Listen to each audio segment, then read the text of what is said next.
ಇವತ್ತು ರೇಣುಕಾಸ್ವಾಮಿ ಹತ್ಯೆ ಪ್ರಕರಣದ ದೋಷಾರೋಪ ಪ್ರಕ್ರಿಯೆ ಆರಂಭ ಆಗುತ್ತೆ ಕೆಲವೇ ಕ್ಷಣಗಳಲ್ಲಿ. ಈಗ ಆಲ್ರೆಡಿ ಎಲ್ಲ ಆರೋಪಿಗಳು ಕೂಡ ನ್ಯಾಯಾಲಯಕ್ಕೆ ಆಗಮಿಸಿದ್ದಾರೆ. ನ್ಯಾಯಾಧೀಶರ ಮುಂದೆ ಅವರನ್ನು ಹಾಜರುಪಡಿಸ್ತಾರೆ.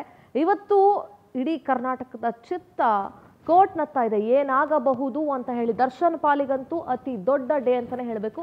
ಅಫ್ಕೋರ್ಸ್ ಕೇವಲ ದರ್ಶನ್ ಮಾತ್ರ ಅಲ್ಲ, ಪವಿತ್ರ ಗೌಡ ಇರಲಿ, ನೇರ ದೃಶ್ಯಾವಳಿಗಳನ್ನ ನೋಡ್ತಾ ಇದ್ದೀರಿ. ಆರೋಪಿಗಳನ್ನ ಕೋರ್ಟ್ ಒಳಗಡೆ ಕರ್ಕೊಂಡು ಹೋಗ್ತಾ ಇರುವಂತ ನೇರ ದೃಶ್ಯಗಳನ್ನ ನೋಡ್ತಾ ಇದ್ದೀರಿ. ದರ್ಶನ್ ಸೇರಿದಂತೆ ಉಳಿದ ಆರೋಪಿಗಳನ್ನ ಕೋರ್ಟ್ ಒಳಗಡೆ ಕರ್ಕೊಂಡು ಹೋಗ್ತಾ ಇರುವಂತಹ ನೇರ ದೃಶ್ಯಾವಳಿಗಳನ್ನ ನೀವೀಗ ಗಮನಿಸ್ತಾ ಇದ್ದೀರಿ. Live visuals on power TV ನೀವು ನೋಡ್ತಾ ಇರೋದು. ಬಹಳ ಸ್ವರ್ಗೋದಂಗೆ ಕಾಣಿಸ್ತಾರೆ ನಟ ದರ್ಶನ್. ಅಫ್ಕೋರ್ಸ್ ಕುಗ್ಗ್ ಹೋಗಿರ್ತಾರೆ. ಇವತ್ತು ಅವರ ಪಾಲಿಗೆ ಬಹಳ ದೊಡ್ಡ ದಿನ. ಇವತ್ತು ಎಲ್ಲ ಆರೋಪಿಗಳ ಭವಿಷ್ಯ ಇವತ್ತು ನಿರ್ಧಾರ ಆಗುತ್ತೆ, ಏನಾಗುತ್ತೆ ಅಂತ ಹೇಳಿ. ಅವರಿಗೂ ಅಷ್ಟೇ ಆತಂಕ ಇದೆ, ಭಯ ಇದೆ. ಯಾಕೆಂದ್ರೆ ಒಂದ್ಸಲಿ ಏನೋ ಜಾಮೀನು ತಗೊಂಡು ಹೊರಗಡೆ ಬಂದ್ರು, ಪೊಲೀಸ್ನವ್ರು ಅಪೀಲ್ ಹೋದ್ಮೇಲೆ ಸುಪ್ರೀಂ ಕೋರ್ಟ್ ಛೀಮಾರಿ ಹಾಕಿ ಕಳಿಸಿತ್ತು. ಬಹಳ ಖಡಕ್ ಸೂಚನೆಗಳನ್ನ ಕೊಟ್ಟು ಕಳಿಸಿತ್ತು ಸುಪ್ರೀಂ ಕೋರ್ಟ್. ಅದರ ಎಫೆಕ್ಟ್ ಕೂಡ ಇವತ್ತಾಗಬಹುದು. 230ಕ್ಕೂ ಹೆಚ್ಚು ಸಾಕ್ಷ್ಯಾಧಾರಗಳನ್ನ ಪೊಲೀಸರು ಕಲೆ ಹಾಕಿದ್ದಾರೆ. ತನಿಖಾಧಿಕಾರಿ ಕೂಡ ಹಾಜರಿರ್ತಾರೆ. ಆ ಎಲ್ಲ ಸಾಕ್ಷ್ಯಾಧಾರಗಳನ್ನ ವಿತ್ ಡಿಜಿಟಲ್ ಎವಿಡೆನ್ಸ್, ಎಲ್ಲ ಎವಿಡೆನ್ಸ್ಗಳನ್ನ ನ್ಯಾಯಾಧೀಶರ ಮುಂದೆ ಇಡ್ತಾರೆ. ಇವತ್ತು ಅದಕ್ಕೆ ಸಂಬಂಧಪಟ್ಟಂತೆ ಪ್ರಶ್ನೆಗಳನ್ನ ಕೇಳಲಾಗುತ್ತೆ. ಇವತ್ತು ಬಹಳ ದೊಡ್ಡ ದಿನ ದರ್ಶನ್ ಹಾಗೂ ಇತರೆ ಆರೋಪಿಗಳ ಪಾಲಿಗೆ. ಲೈವ್ ವಿಜುವಲ್ಸ್ ನೋಡ್ತಾ ಇದ್ದೀರಿ. ನಿಧಾನಕ್ಕೆ ನಡ್ಕೊಂಡು ಹೋಗ್ತಾ ಇದ್ದಾರೆ ದರ್ಶನ್ ಸೇರಿದಂತೆ ಉಳಿದ ಆರೋಪಿಗಳನ್ನ ಒಳಗಡೆ ಪೊಲೀಸರ ಬಿಗಿ ಭದ್ರತೆಯಲ್ಲಿ ನ್ಯಾಯಾಲಯದ ಒಳಗಡೆ ಕರ್ಕೊಂಡು ಹೋಗ್ತಾ ಇರುವಂತಹ ನೇರ ದೃಶ್ಯಗಳನ್ನ ನೀವೀಗ ಗಮನಿಸ್ತಾ ಇರ್ತೀರಿ.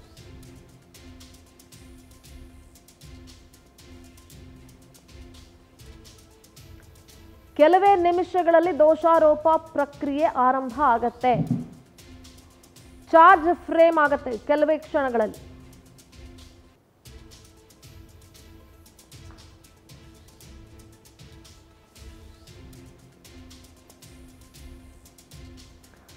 ನಾನು ಆಗ್ಲೇ ಹೇಳಿದೆ ನಿಮ್ಗೆ, ಇವತ್ತು 64ನೇ CCH ಕೋರ್ಟ್ ಹಾಲು ಕಿಕ್ಕಿರಿದು ತುಂಬಿರುತ್ತೆ. ಎಲ್ಲ ವಕೀಲರುಗಳು, ಬಹುತೇಕ ವಕೀಲರುಗಳು ಇವತ್ತು ಅದೇ ಕೋರ್ಟ್ ಹಾಲಲ್ಲಿ ಇರ್ತಾರೆ. ಈ ಪ್ರಕರಣ ಏನಾಗಬಹುದು ಅನ್ನೋ ಕುತೂಹಲ ಇದೆ. ಆರೋಪಿಗಳು ನ್ಯಾಯಾಲಯ ಒಳಗಡೆ ಒಂದು ಕಾರ್ನರ್ ಅಲ್ಲಿ ಎಲ್ಲ ಆರೋಪಿಗಳು ಕೂಡ ಕುತ್ಕೊಂಡಿದ್ದಾರೆ. ಬಹುತೇಕ ಲಾಯರ್ಗಳು ಇವತ್ತು ಅದೇ ಕೋರ್ಟ್ ಹಾಲಲ್ಲಿ ಇದ್ದಾರೆ. ಈ ಪ್ರಕರಣದ ಬಗ್ಗೆ ಎಲ್ರಿಗೂ ಕುತೂಹಲ ಇದೆ. ಏನಾಗಬಹುದು, ಚಾರ್ಜ್ ಫ್ರೇಮ್ ಪ್ರಕ್ರಿಯೆ ಏನಾಗಬಹುದು, ಏನೆಲ್ಲ ಸಾಕ್ಷ್ಯಾಧಾರಗಳಿರ್ಬೋದು, ಏನೆಲ್ಲ ಸಾಕ್ಷ್ಯಾಧಾರಗಳನ್ನ ಇವತ್ತು ನ್ಯಾಯಾಲಯದ ಮುಂದೆ ಪ್ರೊಡ್ಯೂಸ್ ಮಾಡಬಹುದು. ಬಹುತೇಕ ಲಾಯರ್ಸ್ ಇವತ್ತು ಅದೇ ಕೋರ್ಟ್ ಹಾಲಲ್ಲಿ ಇದ್ದಾರೆ, 64ನೇ CCH ಕೋರ್ಟ್ ಹಾಲ್ ಒಳಗಡೆ.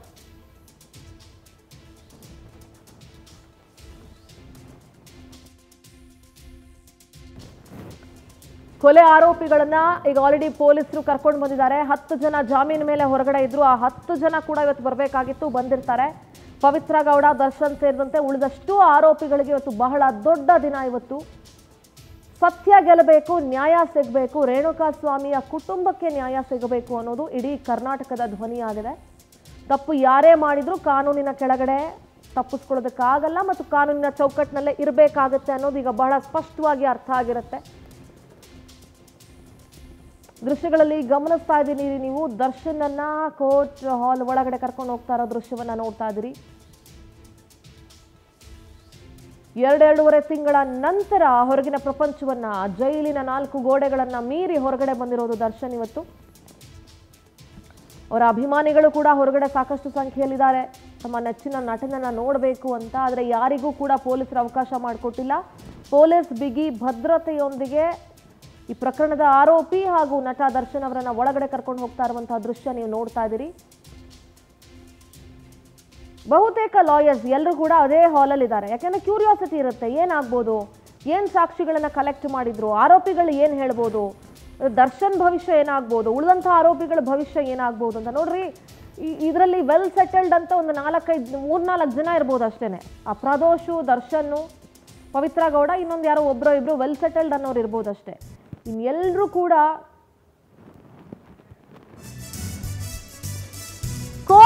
ನಲ್ಲಿ ವಕೀಲರು ಕಿಕ್ಕಿರಿದು ಜಮಾಯಿಸಿದ್ದಾರೆ. ಈ ಪ್ರಕರಣದ ಬಗ್ಗೆ ಬಹಳ ಕುತೂಹಲದಿಂದ ಇದ್ದಾರೆ. ಕೋರ್ಟ್ ಹಾಲ್ ಮೂಲೆಯಲ್ಲಿ ನಟ ದರ್ಶನ್ ಕುತ್ಕೊಂಡಿದ್ದಾರೆ ಅನ್ನೋ ಮಾಹಿತಿ ಸಿಗ್ತಾ ಇದೆ. ದರ್ಶನ್ ಸೇರಿ ಆರೋಪಿಗಳನ್ನ ಒಂದು ಮೂಲೆಯಲ್ಲಿ ಕೂರಿಸಿದ್ದಾರೆ ಪೊಲೀಸರು. ರೇಣುಕಾಸ್ವಾಮಿ ಕೊಲೆ ಪ್ರಕರಣದಲ್ಲಿ ಇವತ್ತು ಚಾರ್ಜ್ ಫ್ರೇಮ್ ಆಗ್ತಾ ಇದೆ. ಆರೋಪಿಗಳನ್ನ ಒಂದು ಮೂಲೆಯಲ್ಲಿ ಕೂರಿಸಿದ್ದಾರೆ. ದರ್ಶನ್, ಪವಿತ್ರ ಗೌಡ ಸೇರಿದಂತೆ ಈ ಪ್ರಕರಣದ ಎಲ್ಲ ಆರೋಪಿಗಳು ಕೂಡ ಹಾಜರಿದ್ದಾರೆ. ಕೋರ್ಟ್ ಹಾಲ್ನಲ್ಲಿ ವಕೀಲರಂತೂ ಕಿಕ್ಕಿರಿದು ಜಮಾಯಿಸಿದ್ದಾರೆ. ದರ್ಶನನ್ನ ಮೊದಲು ಕೋರ್ಟ್ಗೆ ಪ್ರೊಡ್ಯೂಸ್ ಮಾಡಿದಾಗಲೂ ಇದೇ ರೀತಿ ವಕೀಲರು ಸೇರಿದ್ರು. ಎಲ್ಲರೂ ಪ್ರತಿ ಸಲ ಈ ಪ್ರಕರಣದ ಹಿಯರಿಂಗ್ ಆಗಬೇಕಾದ್ರೂ ವಕೀಲರೆಲ್ಲರೂ ಕೂಡ ಅಲ್ಲೇ ಜಮಾಯಿಸಿರ್ತಾರೆ ಅದೇ ಕೋರ್ಟ್ ಹಾಲ್ನಲ್ಲಿ. ಇವತ್ತು ದರ್ಶನ್ ಸೇರಿದಂತೆ ಉಳಿದ ಆರೋಪಿಗಳನ್ನ ಒಂದು ಮೂಲೆಯಲ್ಲಿ ಕೂರಿಸಿದ್ದಾರೆ. ರೇಣುಕಾಸ್ವಾಮಿ ಕೊಲೆ ಪ್ರಕರಣದಲ್ಲಿ ಇವತ್ತು ಚಾರ್ಜ್ ಫ್ರೇಮ್ ಆಗ್ತಾ ಇದೆ. ಆದಷ್ಟು ಬೇಗ ಈ ಪ್ರಕರಣದ ವಿಚಾರಣೆಯನ್ನ ಮುಗಿಸ್ಬೇಕು ಅಂತ ಸುಪ್ರೀಂ ಕೋರ್ಟ್ ಕೂಡ ಹೇಳಿದೆ. ನೀವು ಮಾರ್ಕ್ ಮಾಡಿ ತೋರಿಸ್ತಾ ಇದೀವಿ, ನೀವು ದೃಶ್ಯಗಳಲ್ಲಿ ನೋಡಬಹುದು. ದರ್ಶನ್ ಪೊಲೀಸರ ಮಧ್ಯ ಇದ್ದಾರೆ. ಪೊಲೀಸರು ದರ್ಶನನ್ನ ತಮ್ಮ ಸುಪರ್ದಿಯಲ್ಲಿ ಕೋರ್ಟ್ ಒಳಗಡೆ ಕರ್ಕೊಂಡು ಬರ್ತಾ ಇರುವಂತಹ ದೃಶ್ಯವನ್ನ ನೀವು ನೋಡ್ತಾ ಇದ್ದೀರಿ. ಬಹಳ ಸೊರಗಿದ್ದಾರೆ, ಮಾತಿಲ್ಲ, ಕಥೆ ಇಲ್ಲ, ಮೌನವಾಗಿದ್ದಾರೆ. ಬಹಳ ದೊಡ್ಡ ದಿನ ಇದು. ಅವರ ಮನಸ್ಸಿನಲ್ಲೂ ಸಾವಿರ ಯೋಚನೆಗಳು ಓಡಾಡ್ತಾ ಇರ್ಬೋದು.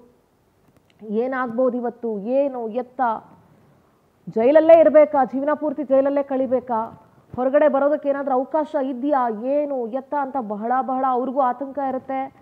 ಆದರೆ ರೇಣುಕಾಸ್ವಾಮಿ ಕುಟುಂಬನೂ ಇಷ್ಟೇ ಆತಂಕದಲ್ಲಿತ್ತು, ತನ್ನ ಮನೆಯ ಮಗನನ್ನು ಕಳ್ಕೊಂಡು. ಏನಾಗುತ್ತೆ ಅನ್ನೋ ಕುತೂಹಲ ಸಹಜವಾಗೇ ಇದೆ. ಒಂದು ರೀತಿ ಚಿತ್ರರಂಗಕ್ಕೂ ಕೂಡ ಯೋಚನೆ ಇದ್ದೇ ಇರುತ್ತೆ, ಏನಾಗುತ್ತಪ್ಪ ಇವತ್ತು ದರ್ಶನ್ ಪ್ರಕರಣ, ಏನಾದರೂ ಹೊರಗೆ ಬರೋಕ್ಕೆ ಅವಕಾಶ ಇದೆಯಾ, ಏನು ಎತ್ತ ಅಂತ. ಅವರ ಪತ್ನಿ ವಿಜಯಲಕ್ಷ್ಮಿ ಅವರು ಕೂಡ ಬಹಳಷ್ಟು ಪ್ರಯತ್ನಗಳನ್ನು ಮಾಡ್ತಾ ಇದ್ದಾರೆ. ದೇವರ ಮೊರೆ ಹೋಗಿದ್ದಾರೆ. ಇನ್ನೊಂದು ಕಡೆ ವಕೀಲರ ಜೊತೆಗೆ ಪ್ರಯತ್ನಗಳನ್ನು ಮಾಡ್ತಾ ಇದ್ದಾರೆ. ಹೇಗಾದರೂ ಮಾಡಿ ಅವರನ್ನು ಹೊರಗಡೆ ಕರ್ಕೊಂಡು ಬರಬೇಕು ಅಂತ. ಆದರೆ ಈ ಪ್ರಕರಣದಲ್ಲಿ ಸಾಕ್ಷ್ಯಾಧಾರಗಳು ಬಹಳ ಸೂಕ್ಷ್ಮವಾಗಿರೋದ್ರಿಂದ, ಬಹಳ ಗಟ್ಟಿಯಾಗಿರೋದ್ರಿಂದ ಅಷ್ಟು ಸುಲಭವಾಗಿ ದರ್ಶನ್ ಹೊರಗಡೆ ಬರೋದು ಬಹಳ ಕಷ್ಟ ಇದೆ, ಅಷ್ಟು ಸುಲಭ ಇಲ್ಲ. ಪ್ರತಿನಿಧಿ ಶಶಿಧರ್ ದೂರವಾಣಿ ಸಂಪರ್ಕದಲ್ಲಿ ಜಾಯ್ನ್ ಆಗ್ತಿದ್ದಾರೆ. ಶಶಿಧರ್, ಇವತ್ತು 64ನೇ CCH ಕೋರ್ಟ್ನಲ್ಲಿ ದರ್ಶನ್ ಸೇರಿದಂತೆ ಉಳಿದ ಆರೋಪಿಗಳ ವಿಚಾರಣೆ ಮತ್ತು ಚಾರ್ಜ್ ಫ್ರೇಮ್ ಆಗ್ತಾ ಇದೆ. ಸದ್ಯ ಏನ್ ಡೆವಲಪ್ಮೆಂಟ್ ಆಗ್ತಿದೆ, ಏನಾಗ್ತಿದೆ ಕೋರ್ಟ್ ಹಾಲ್ ಅಲ್ಲಿ ಶಶಿಧರ್? ಸಿಂಧೂರ, ಸದ್ಯಕ್ಕೆ ರೇಣುಕಾಸ್ವಾಮಿ ಕೊಲೆ ಪ್ರಕರಣಕ್ಕೆ ಸಂಬಂಧಪಟ್ಟಂತೆ 17 ಜನ ಆರೋಪಿಗಳಿದ್ರು. ಆ 17 ಜನ ಆರೋಪಿಗಳು ಕೂಡ ಇವತ್ತು ನ್ಯಾಯಾಲಯದ ಮುಂದೆ ಹಾಜರಿರಬೇಕು ಅಂತ ಹೇಳ್ಬಿಟ್ಟು ನ್ಯಾಯಾಧೀಶರು ಸೂಚನೆ ಕೂಡ ಕೊಟ್ಟಿದ್ರು. ಆ ಒಂದು ಸೂಚನೆ ಮೇರೆಗೆ ಈಗ 17 ಜನ ಆರೋಪಿಗಳು ಕೂಡ 64ನೇ ACM ಕೋರ್ಟ್ ನಲ್ಲಿ ಎಲ್ಲರೂ ಕೂಡ ಹಾಜರಿದ್ದಾರೆ. ದರ್ಶನ್ ಈಗ ದೈವ ಭಕ್ತರಾಗಿರೋದ್ರಿಂದ ನನಗೆ ಸಿಂಹವನ್ನು ಇಟ್ಕೊಂಡು ಈಗ ದೈವ ಭಕ್ತಿಯಂತೆ ಪೊಲೀಸ್ ಜೀಪ್ ನಲ್ಲಿ ಬಂದು ವ್ಯಾನ್ ನಲ್ಲಿ ಬಂದು ಕೋರ್ಟ್ ಹಾಲ್ ಒಳಗಡೆ ಹೋಗಿದ್ದಾರೆ. ಈ ಒಂದು ಕೋರ್ಟ್ ಹಾಲ್ಗೆ ಬರ್ಬೇಕಾದ್ರೆ ಸುಮಾರು 81 ದಿನಗಳ ಕಾಲ ಪರಪ್ಪನ ಅಗ್ರಹಾರ ಜೈಲಿನಲ್ಲೇ ಇದ್ರು. ಅದರಿಂದ ಎಲ್ಲೂ ಕೂಡ ಇದುವರೆಗೂ ಕೂಡ ಬಂದಿಲ್ಲ. ಕೋರ್ಟ್ ನಲ್ಲಿ ಕೆಲವು ಬಾರಿ ಹಿಯರಿಂಗ್ ಇದ್ರು ಕೂಡ ವಿಡಿಯೋ ಕಾನ್ಫರೆನ್ಸ್ ಮುಖಾಂತರ ಹಾಜರಾಗಿದ್ರು. ಆದ್ರೆ ಇದುವರೆಗೂ ಕೂಡ ಅವರು ನೇರವಾಗಿ ಕೋರ್ಟ್ಗೆ ಬಂದಿರಲಿಲ್ಲ 80 ದಿನದಿಂದ ಜೈಲಿನಿಂದ ಆಚೆ.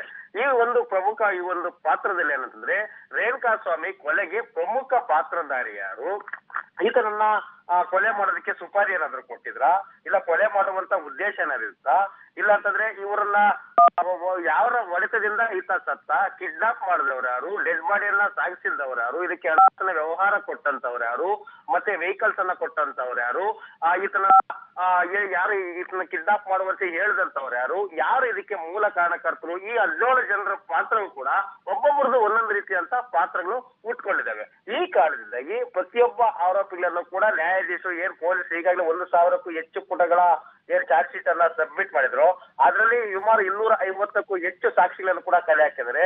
ಆ ಟೆಕ್ನಿಕಲ್ ಎವಿಡೆನ್ಸ್ ಮತ್ತೆ ಅಲ್ಲಿ ಪೊಲೀಸರು ಸಿಕ್ಕಿರುವಂತಹ ಸಾಕ್ಷಿಗಳು, ಅದಕ್ಕೆ ಸಂಬಂಧಪಟ್ಟಂತೆ ಇವ್ರು ಏನ್ ದೋಷಾರೋಪ ಪಟ್ಟಿಯನ್ನ ಹೊರಿಸಿದಾರೋ ಆ ಒಂದು ದೋಷಾರೋಪ ಪಟ್ಟಿಗೆ ಸಂಬಂಧಪಟ್ಟಂತೆ ಪರ್ಟಿಕ್ಯುಲರ್ ಆಗಿ ಪ್ರತಿಯೊಬ್ಬರು ಕೂಡ 17 ಜನರಿಗೂ ನಿನ್ನ ಮೇಲೆ ಈ ರೀತಿಯಾದಂತ ಆರೋಪ ಇದೆ, ಪೊಲೀಸರು ಈ ರೀತಿಯಾಗಿ ಹೇಳಿದ್ದಾರೆ, ಈ ರೀತಿಯಂತ ಸಾಕ್ಷಿಗಳು ಸಿಕ್ಕಿವೆ, ಇದು ನಿಜಾನ, ಇದರಲ್ಲಿ ನೀವು ಭಾಗಿಯಾಗಿದ್ರಂತ ಪ್ರತ್ಯೇಕವಾಗಿ ಪ್ರತಿಯೊಬ್ಬ ಆರೋಪಿಯನ್ನು ಕೂಡ ನ್ಯಾಯಾಧೀಶರು ವಿಚಾರಣೆಯನ್ನ ಮಾಡ್ತಾರೆ. ಹೌದು, ನಾವು ಇದರಲ್ಲಿ ಭಾಗಿಯಾಗಿದ್ದೇವೆ, ಹೌದು ಪೊಲೀಸರು ಹೇಳ್ತಾರೆ ನಿಜ ಅಂತ ಏನಾದ್ರು ಈ ಆರೋಪಿಗಳನ್ನು ಒಪ್ಕೊಂಡ್ರೆ ಇವತ್ತೇ ಅವರಿಗೆ ಶಿಕ್ಷೆಯನ್ನ ಪ್ರಕಟಿಸ ಮಾಡುವಂತ ಕೆಲಸವನ್ನ ನ್ಯಾಯಾಧೀಶರು ಮಾಡ್ತಾರೆ. ಒಂದು ವೇಳೆ ಆರೋಪಿಗಳು ಇಲ್ಲ ಪೊಲೀಸರು ನಮ್ಮನ್ನ ಸಿಕ್ಕಾಸೋದಕ್ಕೆ ಏನಾದ್ರು ಈ ರೀತಿಯಾಗಿ ಮಾಡಿದರೆ ನಮಗ್ ಪಾತ್ರ ಏನಿಲ್ಲ, ನಾವು ಆ ರೀತಿಯಾಗಿ ಮಾಡಿದ್ರೆ ಅಂತ ಏನಾದ್ರು ಬೇರೆ ನಪ್ಪ ಏನಾದ್ರು ಹೇಳಿದ್ರೆ ಅವಾಗ ಟೆಕ್ನಿಕಲ್ ಎವಿಡೆನ್ಸ್ ಅನ್ನ ಇಟ್ಕೊಂಡು ವಿಚಾರಣೆ ನಡೆಯುತ್ತೆ. ಹೌದು, ಅದಕ್ಕೆ ಸಂಬಂಧಪಟ್ಟಂತೆ ಸರ್ಕಾರದ ಪರ ಕೂಡ ಅವರು ಏನ್ ಸರಿ ಹೇಳ್ತಿದಾರ, ಸುಳ್ಳು ಹೇಳ್ತಿದಾರ, ಅವ್ರು ಸುಳ್ಳು ಹೇಳ್ತಿದಾರೆ, ಯಾವ ಕಾರಣದಿಂದ ಹೇಳ್ತಿದಾರೆ, ನಿಜ ಹೇಳಿದ್ರೆ ನಮಗೆ ಸಿಕ್ಕಿರುವಂತಹ ಸಾಕ್ಷಿಗಳು ಈ ರೀತಿಯಾಗಿ ಹೇಳ್ತವೆ. ಹೀಗಾಗಿ ನಮಗೆ ಇವರು ಆರೋಪಿ ಅಂತ ಪ್ರೂವ್ ಮಾಡೋದಕ್ಕೆ ಇವರು ಈ ಹಲ್ಲೆ ಮಾಡಿದಂತ ವಿಡಿಯೋಗಳಾಗಿರ್ಬೋದು, ಏನು ರೇಣುಕಾ ಸ್ವಾಮಿಯನ್ನ ಕಿಡ್ನಾಪ್ ಮಾಡಿದಂತ CCTV ಕ್ಯಾಮ್ರಾ ವಿಜುವಲ್ಸ್ ಆಗಿರ್ಬೋದು, ಮತ್ತೆ ಅಲ್ಲಿ ಹಲ್ಲೆ ಮಾಡಕ್ಕೆ ಬಳಕೆ ಮಾಡುವಂತ ಲಾಠಿಗಳಾಗಿರ್ಬೋದು, ವೆಹಿಕಲ್ಸ್ ಆಗಿರ್ಬೋದು, ಎಲ್ಲವನ್ನೂ ಕೂಡ ಎವಿಡೆನ್ಸ್ ಆಗಿ ಪೊಲೀಸರು ಕೂಡ ಚಾರ್ಜ್ ಶೀಟ್ ನಲ್ಲಿ ಮಾಡಿದ್ರೆ, ಪ್ರತಿಯೊಂದು ಕೂಡ ಸಾಕ್ಷಿಗಳನ್ನ ಕಲೆ ಮಾಡಿದ್ರೆ, ಆ ಸಾಕ್ಷಿಗಳಿಗೆ ಸಂಬಂಧಪಟ್ಟಂತೆ ಪ್ರತಿಯೊಂದನ್ನು ಕೂಡ ವಿಚಾರಣೆ ಮಾಡಿ ಅದಕ್ಕೆ ಸಂಬಂಧಪಟ್ಟಂತೆ ಕೆಲವೊಂದಷ್ಟು ಸಹಾಯವನ್ನು ಕೂಡ ಮಾಡಿದ್ರೆ, ಇವೆಲ್ಲದರ ಬಗ್ಗೆ ವಿಚಾರಣೆ ಮಾಡಿ 17 ಜನ ಕೂಡ ಪ್ರತ್ಯೇಕವಾದಂತ ಶಿಕ್ಷೆಗಳನ್ನ ಕೊಡುವಂತ ಕೆಲಸವನ್ನ ನ್ಯಾಯಾಧೀಶರು ಮಾಡ್ತಾರೆ. All right Shashidhar, thank you ನಿಮ್ಮೆಲ್ಲ ಡೀಟೇಲ್ಸ್ಗಾಗಿ.